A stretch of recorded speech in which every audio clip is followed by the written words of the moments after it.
ہم کریں گے ہر مظلوم کی حمایت۔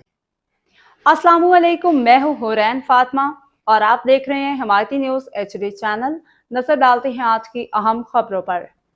سانگڑ گزشتہ 48 گھنٹوں میں سانگڑ کے شہری و دیہی ریگستانی علاقوں میں مسلسل بارش کا سلسلہ جاری ہے۔ اب تک کھپرو میں سب سے زیادہ بارش ریکارڈ کی گئی ہے۔ شہری علاقوں کے نشیبی علاقوں میں پانی جمع ہونے سے اب تک ایک بچہ ہلاک جبکہ 1 درجن سے زائد افراد زخمی ہو چکے ہیں۔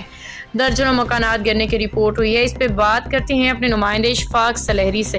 ضلع سانگڑ میں گزشتہ 48 گھنٹے سے جو بارش کا جو سلسلہ شروع ہوا تھا وہ تاحال اس وقت جاری ہے۔ سانگڑ کے اندر اب تک 30 ملی میٹر بارش ریکارڈ کی جا چکی ہے، جبکہ سب سے زیادہ جو بارش ہوئی ہے وہ کھپرو کے اور اچھرو تھر میں ہوئی ہے، جہاں پر اس وقت 35 ملی میٹر جو بارش ریکارڈ کی جا چکی ہے۔ ٹنڈو آدم، شہادات پور، جام نواز علی اور دیگر جو علاقے ہیں وہاں پہ بارش کی جو رفتار ہے وہ کم ہے، اور اس وقت ایک بچی کے ہلاک اور کئی کے زخمی ہونے کے اطلاعات ہیں۔ کچے مکانات گرنے کا بھی یہاں پہ اطلاعات ہیں، اور حکومت ضلع انتظامیہ کی جانب سے ضلع کے تمام چھوٹے بڑے سرکاری اور غیر سرکاری اسکول جو ہے ان کو بند کر دیا گیا 2 روز کے لیے، اور اس وقت تقریباً 48 گھنٹے گزرنے کے باوجود بھی بارش کا جو سلسلہ جاری ہے، کہیں پہ ہلکی کہیں پہ تیز بارش کا سلسلہ جاری ہے، جبکہ اس وقت آنے والے 48 گھنٹوں کے اندر بھی کہا جا رہا ہے کہ یہ یوں ہی سلسلہ جاری رہے گا، اور انتظامیہ کی جانب سے جو تمام جو انتظامات ہیں وہ مکمل کر لیے گئے۔ آگے جو شہری علاقے ہیں وہاں تو پانی موجود نہیں ہے، لیکن نشیبی علاقوں کے اندر پانی موجود ہے۔ لوگ جو ہیں وہ اس وقت محفوظ مقامات کی جانب جو ہے جو کچے مکانات والے